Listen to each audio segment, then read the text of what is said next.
right? A lot of it's like, no, we can do the same things as like men, blah, blah, blah. But we're super powerful because of this, because of our biology and what we have to offer. And this is something that I really love about marketing and obviously making money is because when you understand this as a woman entrepreneur or even in career, right? If you can say, hey, I want to ask for a bonus, you're going to know what time to do that to feel most confident and to be able to, help persuade that decision making, right? And as somebody who's in marketing and I'm doing that every day, I am very aware of, okay, this is the time to be more creative. This is the time to look at, my data pieces and do like my strategy sessions with clients, etc. But on that end, for just like business owners, career women, what are the main benefits of this? I know we kind of talked about the organization and feeling better, but for you and for your clients, what have been kind of those main benefits for them? Yeah. So when we start to coach women through understanding what's going on and making these little changes, and we can do a quick walkthrough of major points throughout your cycle in a minute here. But really what women get out of it is on one side of thing, they find, wow, okay, helping do this, helping schedule and like just considering this with my day-to-day life and entrepreneurship has helped make my workflow so much easier. Like I hear a lot, like I'm having a lot less of those days where it feels like a battle, where it feels like I'm fighting things, where I'm feeling that imposter syndrome because they're leaning into their strengths when they have them. So, for example, early on in our cycle, right after our period, it's called the follicular phase. This is a time when we have all these good estrogen levels.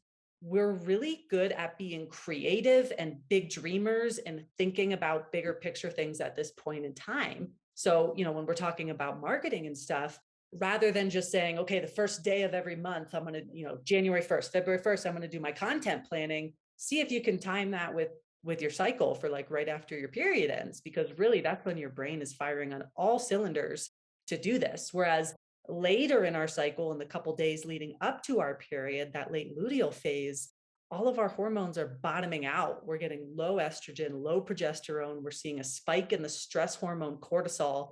Everything is going to feel a little bit harder, especially if you're jam packing your schedule, you're putting pressure on yourself to create, when that's really not how your hormones and your brain chemistry are primed to do anything. So like later in the month leading up to your period, it's a good time for more, okay, admin work. Let me just check things off the list that I planned earlier in the month. Let me do a little reflection, see how everything went.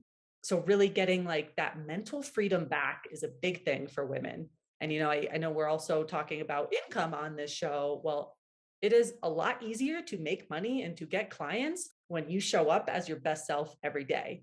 And Yes. like, if you are aligning that with your cycle, you don't have to convince yourself to show up Oh, a certain way because you yeah. just understand how it feels good. We could talk about the strategies of making money till we're blue in the face, but I think the energetics behind it, I actually think that's rooted in biology.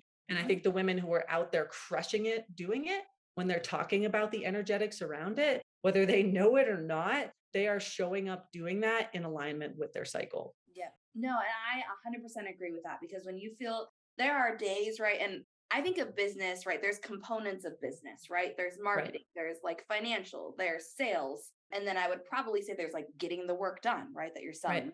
Four phases, at least how I see it in business. And it's really cool because you can actually align each of those up in the four phases that we have throughout the month. So that to me has been really helpful with kind of like lining up what I'm going to be doing. And I do think that it really is about, we have all these coaches out there that are like your energy and your mindset. And they're pretty much doing all of what Dr. Laura is telling them, right? Without them knowing that they're doing that. They're doing all these pieces of it. And I think to me, it's really empowering to understand your body. And our bodies are different. And some of us, this is a question too, Laura, that's kind of off the top of my head. But what would you say for those women that kind of have irregular periods? I know they still have the same like fourth cycle. Sometimes they're longer or whatever, but what would you say to them about that? Yeah, and this is why I'm such a big proponent of women being proactive with hormone testing. And like, look, we can say a 28-day cycle is normal because it's the average. The reality is for some women it's a 25-day cycle, for some women it's a 32-day cycle. Yep. Where I usually tell women to, okay, let's investigate this is a little bit, is if it's swinging around a lot, it's unpredictable, it's short, it's long,